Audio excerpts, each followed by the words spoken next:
राधे राधे दोस्तों। आज मैं एक लड़की की कहानी लेकर आई हूँ। चलिए कहानी शुरू करते हैं। बहुत पुरानी बात है। उत्तराखंड के जंगल में एक विधवा बुढ़िया रहती थी। उसके 7 बेटे थे और एक प्यारी सी बेटी थी। बेटी का नाम था वीरा। कुछ दिनों बाद जब बुढ़िया की मृत्यु हो गई तो उसके ये बच्चे अनाथ हो गए। सातों भाई शिकार खेलने के शौकीन थे। एक दिन वे सातों भाई मिलकर एक साथ शिकार खेलने निकले। उन्होंने चलते चलते अपनी बहन वीरा से कहा, तुम हमारे लिए भोजन बनाकर रखना, हम जल्दी लौटकर आ जाएंगे। भाइयों के जाने के बाद झोपड़ी में वीरा अकेली रह गई।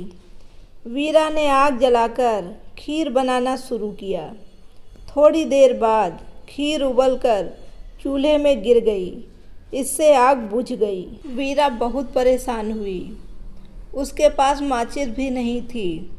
वह आग कैसे जलाती? उसके आसपास कोई घर भी नहीं था। अब वह आग कहाँ से मांग कर लाए? वह अपनी झोपड़ी से निकलकर जंगल में दूर तक निकल गई। देखने लगी कि कोई घर मिले तो वहाँ से आग मांग ले। चलते चलते उसे एक बड़ा सा मकान दिखाई दिया। उसने मकान के सामने जाकर उसका दरवाज़ा खटखटाया। दरवाज़ा एक औरत ने खोला। औरत ने वीरा को देखकर कहा, तुम यहाँ से चली जाओ, यह राक्षस का घर है, वह अभी आने वाला है, तुम्हें देखेगा तो तुम्हें खा जाएगा।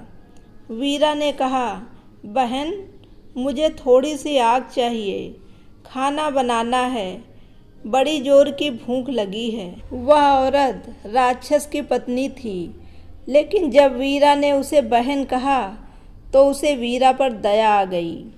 उसने वीरा को जल्दी से थोड़ी सी आग दे दी। उसने उसे चौलाई भी दी और कहा, तुम यहाँ से जल्दी निकल जाओ। ऐसा करना कि रास्ते में इस चौलाई के दानों को गिराती जाना। जहाँ भी 2 रास्ते मिले वहाँ के बाद चौलाई मत गिराना। इससे राक्षस रास्ता भटक जाएगा और तुम्हारे घर तक नहीं पहुँच सकेगा। याद रखना, इस चौलाई को अपने घर तक मत ले जाना, नहीं तो राक्षस वहीं पहुँच जाएगा।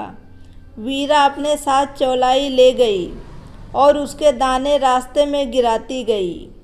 वह जल्दी जल्दी जा रही थी। वह राक्षस की पत्नी की बात भूल गई। उसने पूरे रास्ते पर चौलाई के दाने गिरा दिए। कुछ दाने अपने घर तक भी ले गई। जब राक्षस अपने घर लौट कर आया तो उसे मनुष्य की गंध आने लगी। वह समझ गया कि आज जरूर कोई मनुष्य मेरे घर आया है। उसने अपनी पत्नी से पूछा, आदमी की गंध आ रही है, क्या कोई आदमी हमारे घर आया था?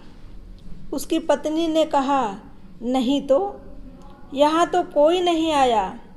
राक्षस ने अपनी पत्नी को पहले तो खूब डांटा, फिर मारना पीटना शुरू कर दिया। डर के मारे उसकी पत्नी ने राक्षस को वीरा के आने की बात बता दी। सुनते ही वह राक्षस वीरा की तलाश में निकल पड़ा। वह चौलाई के बीच देखता हुआ वीरा की झोपड़ी तक जा पहुंचा। झोपड़ी में वीरा अकेली थी।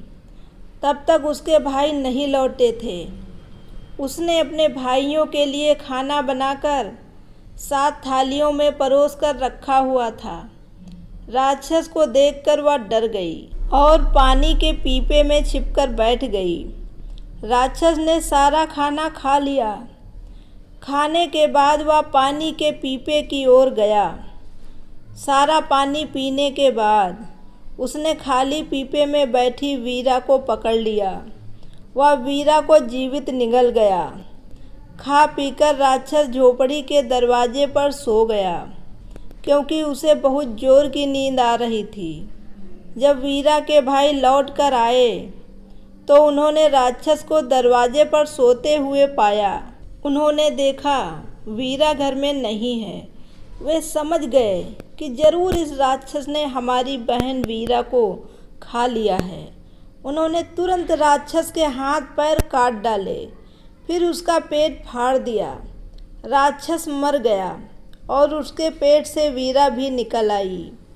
इसके बाद वे भाई बहन सुखपूर्वक रहने लगे। जब भी वे कभी बाहर जाते तो कोई न कोई भाई वीरा के पास ज़रूर रह जाता था। दोस्तों, पूरी कहानी सुनने के लिए आपका बहुत बहुत धन्यवाद। अगर कहानी पसंद आई हो तो इसे लाइक और शेयर ज़रूर करिएगा और अच्छी अच्छी कहानियाँ सुनने के लिए मेरे चैनल को सब्सक्राइब ज़रूर करें। Thank you very much.